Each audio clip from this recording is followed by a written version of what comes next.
కంది గ్రామం సంగారెడ్డి నుంచి సుమారుగా 15 కిలోమీటర్లో ఉన్నటువంటి ఒక గ్రామం. దీనికే నంది కంది అని ఒక పేరు. అద్భుతమైన శిల్పాలతో నక్షత్ర ఆకారంలో ఉన్నటువంటి కళ్యాణి చాళుక్యులు నిర్మించిన దేవాలయం. ఈ దేవాలయాల్లో శిల్పాలు చాలా అద్భుతంగా ఉంటాయి. చాలా అపురూపమైనవి.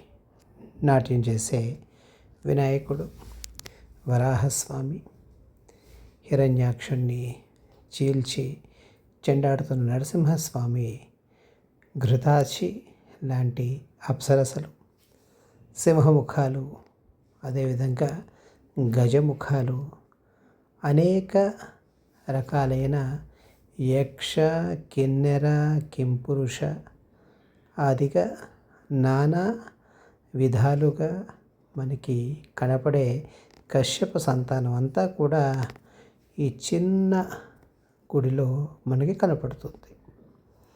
అద్భుతమైన శిల్పాలు కలిగిన ఇలాంటి ఆలయాల్ని మనం సంరక్షించుకొని తర్వాత తరాలకి ఒక పాఠంలాగా, ఒక పాఠ్యాంశంలాగా ఎలా శిల్పాన్ని మనం నిర్మించాలి, ఎలాంటి ప్రతిమల్ని మనం రూపొందించాలి, వాటికి కావలసిన శిలని, అదేవిధంగా ఆ రత్నవేదికని నిర్మించే పద్ధతిని, వాస్తు శాస్త్రం యొక్క వైజ్ఞానికతని అన్నిటినీ కూడా మనం మేళవించి తర్వాత తరాలకి అందించాల్సిన బాధ్యత ఉంది. పురావస్తు శాఖ సంగ్రహణలో ఈ ఆలయం ఉంది. NH65 మీద ఈ ఆలయం కనపడుతుంది. భాగ్యనగరం నుంచి బొంబాయి నగరానికి వెళ్ళే దారిలో మనకి కనపడే ఈ ఆలయంలో ఇటువంటి అపురూప శిల్పాలన్నీ కూడా చాలా పద్ధతిగా, పొందిగ్గా మనకి కనపడుతూ ఉంటాయి. ఒక్కొక్క శిల్పాన్ని చదవటానికి, వాటి గురించి రాయటానికి చాలా సమయమే పడుతుంది. దీని మీద ఒక పుస్తకాన్ని కూడా రాసే ప్రయత్నాన్ని మనం చేద్దాం. ఈ లోపున మీరందరూ కూడా ఈ ఆలయాన్ని దర్శించి, నక్షత్రాకారం కాబట్టి కాస్త నోరు తిరిగి స్పష్టంగా నోరుతో శబ్దాలు పలికే వాళ్ళందరూ కూడా మనకి నక్షత్ర సూక్తం అని చెప్పి నక్షత్రేష్ఠులు చేస్తారు. అలాంటిది మీరు ఇక్కడ పారాయణ చేస్తే అద్భుతమైన ఫలితం ఉంటుంది.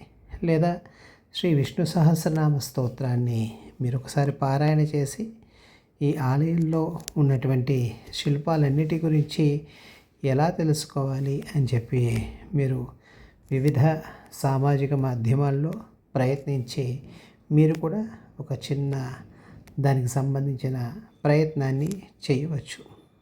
ఇలా అపురూపమైన నారసింహ శిల్పాన్ని, అదేవిధంగా మహిషమర్దిని, ఇంద్రుణ్ణి, ఇలాగ ఒకరేంటి రకరకాల దేవతలందరినీ కూడా వాళ్ళు మన కోసమే మనం చూస్తామని, తద్వారా జ్ఞానాన్ని పెంచుకుంటామని, ఇతరులకి అందిస్తామని చెప్పి మన పూర్వీకులందరూ కూడా మనకు ప్రసాదించిన ఆ స్థితి. కాబట్టి మీరందరూ కూడా ఎంతో సమయాన్ని ఎన్నో రకాల కార్యక్రమాలకి మీరు వెచ్చిస్తూ ఉంటారు.